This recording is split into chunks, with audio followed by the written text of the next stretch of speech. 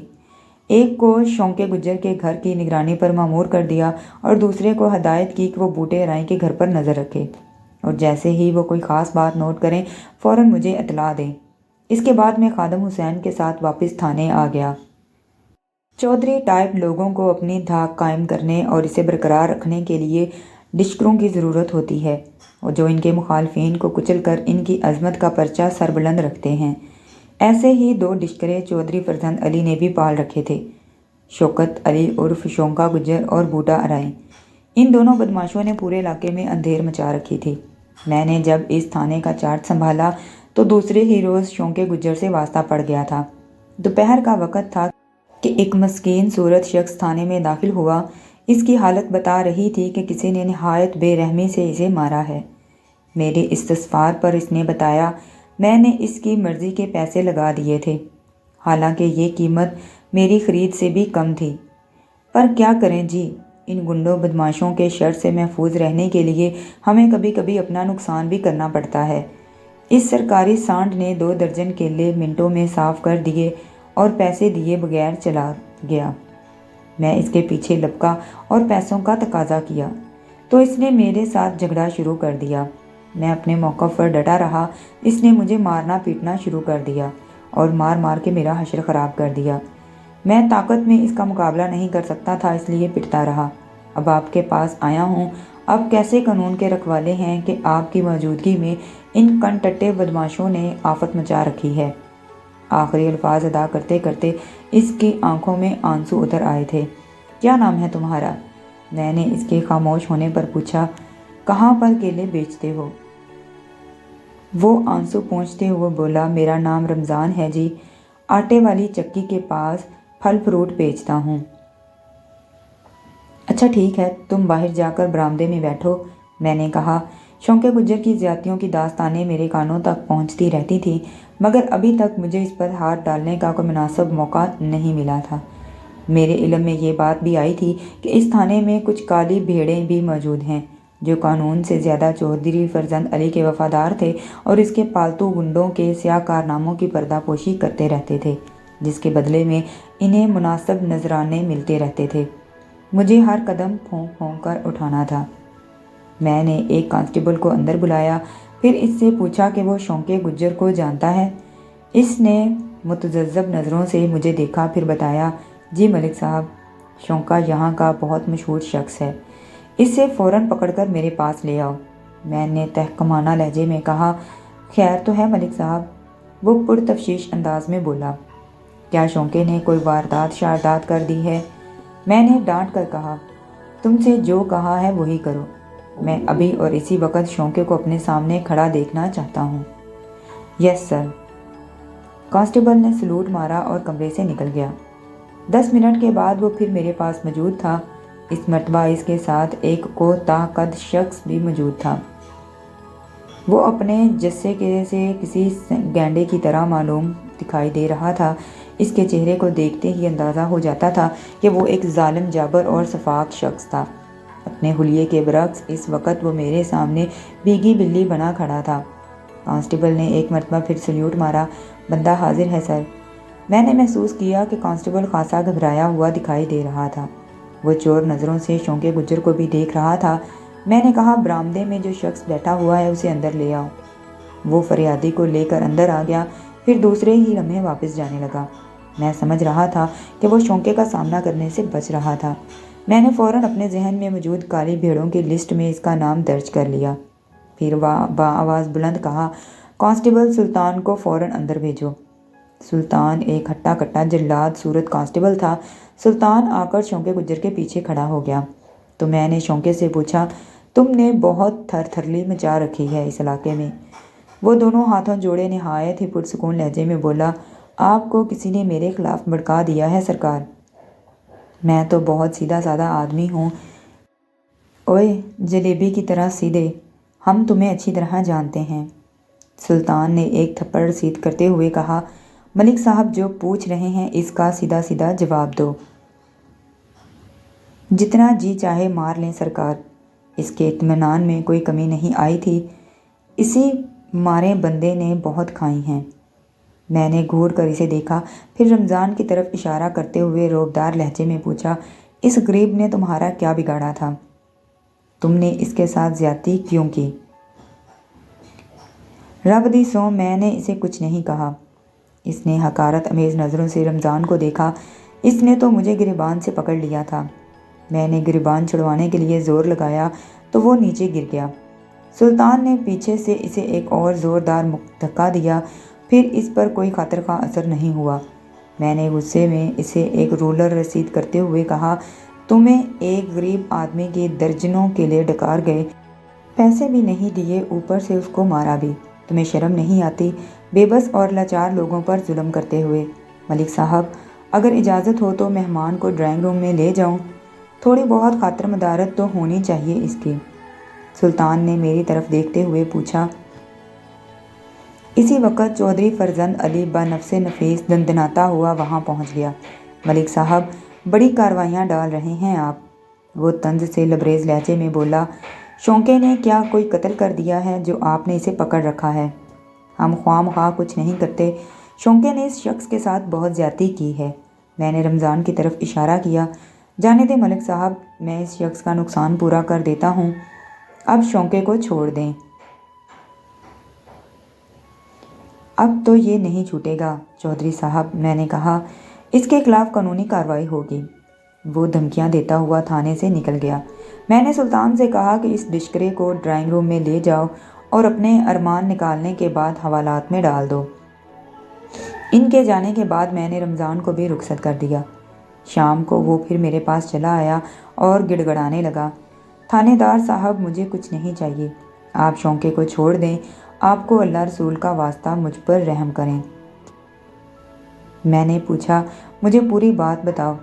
چودھری صاحب نے مجھے دھمکی دی ہے کہ اگر میں نے شونقے کے خلاف رپورٹ واپس نہ لی تو وہ میری بیوی کو ننگا کر کے گلی گلی گھمائیں گے۔ اس کی آنکھوں سے آنسو جاری ہو گئے۔ صاحب، میں غریب اور کمزور آدمی ہوں، چودھری صاحب کا مقابلہ نہیں کر سکتا، میرے چھوٹے چھوٹے بچے ہیں، چودھری صاحب ان پر قہر بن کر نازل ہو جائیں گے۔ میں سوچ میں پڑ گیا۔ میرے ذہن میں خیال آیا کہ اگر میں نے شونقے کو نہیں چھوڑا تو ممکن ہے عدالت میں جا کر رمضان اپنے دعوے سے مکر جائے، پھر میرے لیے مشکل ہو جائے گی اور خواہ مخواہ رمضان کی بھی شامت آ جائے گی۔ چودھری کسی بھی وقت اور کسی بھی انداز سے اسے اپنے انتقام کا نشانہ بنا سکتا تھا۔ میں نے رمضان کو چودھری کے قہر اور غضب سے محفوظ رکھنے کے لیے شونقے کو ڈھیل دینے کا فیصلہ کر لیا اور چودھری کے پالتو کتوں کی بجائے براہ راست چودھری فرزند علی پر ہاتھ ڈالنے کی تیاری کرنے لگا۔ مجھے اپنے منصوبے میں خاصی کامیابی مل چکی تھی، مگر اس سے پہلے کہ میں عملی قدم اٹھاتا، اس کو اوپر والے نے اٹھا لیا۔ جی تو دوستو، کہانی کا اتنا حصہ کیسا لگا مجھے کمنٹ سیکشن میں ضرور بتائیں۔ ویڈیو اچھی لگی ہو تو میرے چینل کو سبسکرائب کریں، ویڈیو کو لائک کریں، شیئر کریں۔ پلیز ویڈیو سننے کے بعد ایک اچھا سا کمنٹ ضرور کر دیا کریں تاکہ میری بھی حوصلہ افزائی ہو سکے اور میں آپ لوگوں کے ساتھ ایسے ہی مزید اچھی اچھی کہانیاں شیئر کر سکوں۔ ملتے ہیں بہت جلد ایک نئی ویڈیو کے ساتھ، اس ایپیسوڈز کے ساتھ۔ تب تک کے لیے اللہ حافظ۔